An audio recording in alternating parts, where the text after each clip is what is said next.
नमस्कार, मैं हूं परवीन शेख और आप देख रहे हैं कैपिटल टीवी की स्पेशल स्टोरी। इस स्टोरी में विस्तार से चर्चा मुसलमानों के साथ हुए बड़े धोखे की। कैसे सीएम अरविंद केजरीवाल ने दिल्ली के मुस्लिम समाज के साथ किया बड़ा धोखा। राजनीति के मजे हुए खिलाड़ियों को मात देने में केजरीवाल ने तोड़े सारे रिकॉर्ड। मुसलमानों की पीठ के पीछे घोपा छुरा। क्या अब बाबरी मस्जिद के विध्वंस पर आंसू बहाने वाला केजरीवाल मुसलमानों से मांगेगा माफी, या वो मस्जिद के इमाम मुल्ला मौलवी उस वजीफे पर मारेंगे लात जिसे केजरीवाल ने मुस्लिम वोट बैंक के लिए दिया था, या बाबरी मस्जिद की जगह राम मंदिर के निर्माण को लेकर जो सेकुलर लोग अपनी छाती पीट रहे थे, क्या वो केजरीवाल से मांगेंगे जवाब? क्योंकि राजनीति का ये नटवर लाल 12 फरवरी को अपना भेष बदलकर रामलला के दर्शन करने अयोध्या पहुंच गया। जो कभी मुसलमानों की राजनीति करने के लिए हिंदुत्व या हिंदुओं का अपमान करने से पीछे नहीं रहा, आज फिर उसने अपना रूप बदला है। ये बहरूपिया कैसे दिल्ली के लोगों को ठग रहा है, वो जानने से पहले देख लेते हैं इसका वो वीडियो जो इसने अपनी नानी का जिक्र करके मुसलमानों को बेवकूफ बनाया था। देखिए कैसे ये नटवर लाल लोगों को धोखा दे रहा है। सोशल मीडिया ने फिर इसकी पोल खोल दी है। आप भी देखिए कैसे केजरीवाल अपनी ही नानी की बात करके मुसलमानों का भरोसा तोड़ रहा है। जब बाबरी मस्जिद का ध्वंस हुआ तो मैंने नानी से पूछा, नानी अब तो आप बड़े खुश हो गए, अब तो आपके भगवान राम का मंदिर बनेगा। कहती है ना बेटा, मेरा राम किसी की मस्जिद तोड़ के ऐसे मंदिर में नहीं बस सकता।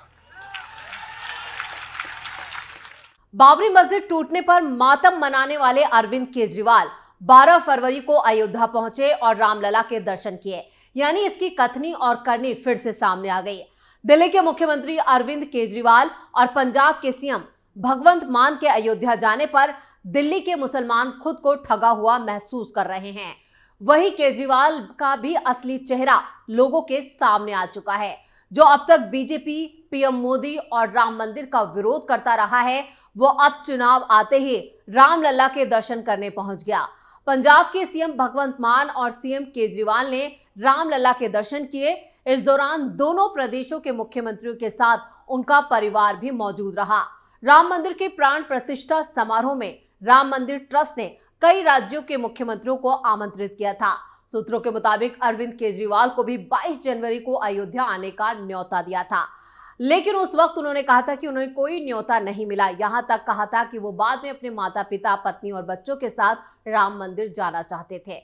जिसके बाद सीएम केजरीवाल और पंजाब के मुख्यमंत्री सोमवार को अयोध्या में रामलला के दर्शन करने पहुंचे। दोनों सीएम परिवार के साथ राम मंदिर पहुंचे और उन्होंने परिवार के साथ ही रामलला के दर्शन किए।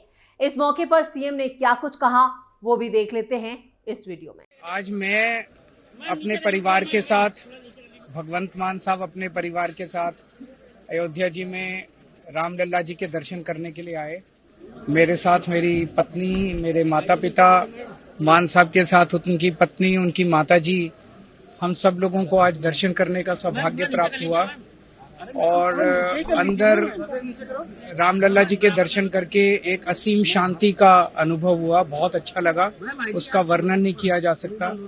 ये पूरे देश के लिए, पूरे समाज के लिए, पूरे विश्व के लिए बहुत सौभाग्य की बात है कि इतना भव्य और अच्छा सुंदर मंदिर बन के तैयार हुआ है और डेली लाखों लोग दर्शन करने के लिए आ रहे हैं। उनकी आस्था देख के दिल गदगद हो जाता है और मैंने भगवान से प्रार्थना की सबकी सुख शांति के लिए, सबके स्वास्थ्य के लिए और भारत देश बहुत तरक्की करे। तो केजरीवाल के इस बयान से साफ है कि वो न सिर्फ मुसलमानों को धोखा दे रहा है, बल्कि वो हिंदुओं को भी छलने का काम कर रहा है। लगातार अपना स्टैंड चेंज करने वाला ये सीएम अब खुद को बचाने में जुटा है, क्योंकि बीजेपी के साथ साथ ईडी ने भी इसके खिलाफ मोर्चा खोल रखा है। ये कभी भी अपने किए घोटालों को लेकर जेल जा सकता है।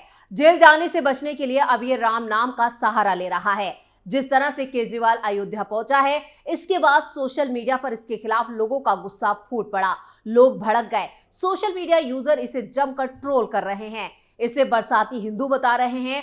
मनोज नाम के सोशल मीडिया यूजर ने केजरीवाल को लेकर एक पोस्ट लिखी है। उन्होंने लिखा है, झूठा कहीं का, सच बोल, भगवान जेल जाने से बचा लो की प्रार्थना की होगी, लेकिन वो भगवान राम हैं, सब जानते हैं। दिल्ली पंजाब वाले थोड़े ही हैं जो गिरगिट को ना पहचाने। वहीं उप प्रधान ग्राम फुलेरा के एक सोशल मीडिया यूजर ने लिखा है, अरविंद केजरीवाल जी, आपकी नानी ने कहा था कि वो राम मंदिर का समर्थन नहीं करती हैं और आज आप उसी राम मंदिर में राम जी के दर्शन करने आए हो।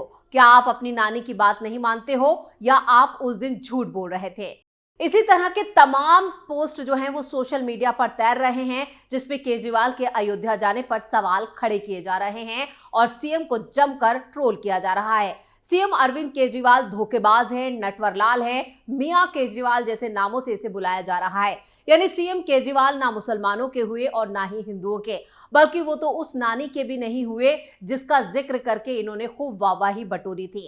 एक सोशल मीडिया यूजर ने केजरीवाल को लेकर कहा है कि आज नानी की यहाँ पर जो कहानी है वो बहुत याद आ रही है। कैसी होगी नानी? आज उनका नाती मंदिर के दर्शन करने गया। इस बीच बीजेपी ने भी अरविंद केजरीवाल के असली खेल को लोगों के सामने लाकर रख दिया। यह आम आदमी जो खुद को कट्टर ईमानदार कर लोगों को बेवकूफ बना रहा है। सुनिए इस वीडियो में क्या कुछ कहा है शाजिया इल्मी ने और किस तरह से पोल खोली है अरविंद केजरीवाल की। हमारे दिल्ली के सुल्तान साहब ऐसे हैं कि और उनको ऐसी ऐशो आराम की लत लग गई है कि उन्होंने अनैतिकता की इंतहा पार कर ली है। देखिए, ये केजरीवाल हैं जो घूमते हैं ऑटो में, ये देखिए, और कुछ ऐसे कागजात हैं मेरे साथ, और मैं आपको बताऊंगी किस तरह से अपने मौज के लिए, आम आदमी पार्टी के प्रचार के लिए दिल्ली सरकार के पैसे पर गुजरात, महाराष्ट्र, कर्नाटक और पंजाब में सबसे महंगे होटल्स में सबसे महंगे कमरों में केजरीवाल जी रहे हैं। सोचिए, प्रेसिडेंशियल स्वीट हो, महाराजा स्वीट हो, महारानी स्वीट हो, इंपीरियल स्वीट हो, जिसका खर्चा 2-3 लाख से लेकर 7 लाख तक होता है। तो मुसलमानों को ठगने के बाद झूठों का यह सरदार अब हिंदुओं को बेवकूफ बनाने की जुगत लगा रहा है। लेकिन सवाल उन मस्जिदों के इमाम पर भी खड़े हो रहे हैं जो केजरीवाल के वजीफे पर जिंदा हैं या पल रहे हैं। क्या अब ये इमाम केजरीवाल के अयोध्या जाने के बाद उस वजीफे को इनकार कर पाएंगे? और कहां है दिल्ली वक्फ बोर्ड के चेयरमैन और आप नेता अमानतुल्लाह खान, जो केजरीवाल को मुसलमानों का हितैषी बताते रहे हैं? यानी इन लोगों ने मिलकर सिर्फ दिल्ली के मुसलमानों को ना सिर्फ बेवकूफ बनाया, बल्कि एक वोट बैंक की तरह सिर्फ इस्तेमाल किया और फेंक दिया। वहीं पिछले 70 सालों से कांग्रेस भी मुसलमानों का इस्तेमाल करती आ रही है, लेकिन उनके सामाजिक आर्थिक विकास में कोई योगदान नहीं है, उनका कोई उद्धार नहीं किया गया।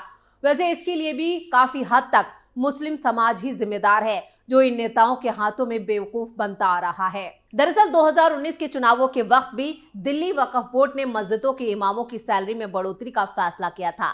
दिल्ली वक्फ बोर्ड के चेयरमैन अमानतुल्लाह खान ने बोर्ड के एक कार्यक्रम में मुख्यमंत्री अरविंद केजरीवाल की मौजूदगी में कहा था कि इमामों की सैलरी 10,000 से बढ़ाकर 18,000 करने का फैसला किया गया। फरवरी से उन्हें बढ़ी हुई सैलरी मिलने लगेगी। वक्फ बोर्ड के चेयरमैन ने बताया कि इस समय मिनिमम वेजेस जो है वो बढ़कर 14,000 हो जाएगा और इमामों की काफी समय से ये मांग भी थी कि सैलरी बढ़ाई जाए। उन्होंने कहा कि वो काफी पहले से इमामों की सैलरी बढ़ाना चाहते थे, लेकिन 2 साल तक वक्फ बोर्ड को भंग रखा गया। उन्होंने बताया कि दिल्ली में वक्फ बोर्ड करीब 300 मस्जिदों के इमामों को सैलरी देता है और अब ये सैलरी 18,000 रुपए होगी। इन 300 मस्जिदों के मुअज्जिन जो हैं उनको भी 16,000 रुपए सैलरी मिलेगी। यानी जिन इमामों और मौलवियों को दिल्ली सरकार का ये तोहफा मिला था, क्या अब वो इसे नकारेंगे? 2019 में अमानतुल्लाह खान ने कहा था, पहले वक्फ बोर्ड को प्राइवेट प्रॉपर्टी की तरह चलाया जाता था, अब वक्फ बोर्ड मुस्लिम समाज, गरीबों और यतीमों की मदद के लिए तमाम तरह के कार्यक्रम चला रहा है। मुख्यमंत्री केजरीवाल ने तब कहा था, वक्फ बोर्ड की प्रॉपर्टी से अवैध कब्जे हटाए जाएं और इन प्रॉपर्टीज का इस्तेमाल गरीबों के लिए होना चाहिए। इन प्रॉपर्टीज पर स्कूल, अस्पताल बनाए जाएंगे और इनको बनाने का खर्चा दिल्ली सरकार देगी। यानी उस वक्त केजरीवाल जो झूठों के सरदार हैं, उनकी गिरफ्तारी की अब कहा जा रहा है कि तलवार लटक रही है। 17 फरवरी को उन्हें कोर्ट के सामने भी पेश होना है, जहां मुमकिन है कि उन्हें गिरफ्तार तक किया जा सकता है। शायद यही वजह है कि केजरीवाल अपनी गिरफ्तारी को टालने के लिए इस तरह के हथकंडे अपना रहे हैं और राम नाम का चोगा पहनकर फिर लोगों को छलने का काम कर रहे हैं। दिल्ली में हुए हजारों करोड़ों के घोटाले के तार सीधे सीधे सीएम केजरीवाल से जुड़ते दिख रहे हैं। जब दिल्ली से केजरीवाल का बोरिया बिस्तर बंधने लगा है तो ये नटवरलाल देश के दूसरे राज्यों जैसे पंजाब, गुजरात, यूपी, गोवा, असम जैसे राज्यों में भी अपने पैर जमाने की कोशिश कर रहा है। लेकिन इसकी हर कोशिश पर बीजेपी पानी फेर रही है, इसलिए अब ये बीजेपी की राह पर चलता नजर आ रहा है। यानी अपनी डूबती नैया को पार लगाने के लिए राम लल्ला का सहारा ले रहा है। लेकिन यहाँ भी इसकी ये जुगत कामयाब होती नहीं दिख रही है। क्योंकि जिस तरह से इसे आज सोशल मीडिया पर ट्रोल किया गया है और जिस तरह की गालियां यहां पर सीएम केजरीवाल को पड़ी है, उससे साफ है कि यहां पर लोग इसकी असलियत से वाकिफ हो चुके हैं। ना सिर्फ मुसलमान बल्कि हिंदुओं का भी एक बड़ा तबका इसका विरोध कर रहा है। आज लगातार सोशल मीडिया पर यह ट्रेंड करता रहा और जिस तरह से ये पूरे परिवार को लेकर अयोध्या पहुंचा, उसके बाद इसकी काफी फजियत और किरकिरी हो रही है। ना सिर्फ सीएम केजरीवाल की बल्कि साथ साथ यहाँ पंजाब के मुख्यमंत्री भगवंत मान भी लोगों के निशाने पर रहे। लोगों ने उन्हें भी यहाँ पर ट्रोल किया और कहा कि आप जिस तरह की राजनीति कर रहे हो वो एक तरह की यहाँ पर कहें कि नकारात्मक राजनीति है और इस नकारात्मक राजनीति का बीजेपी भी करारा जवाब दे रही है।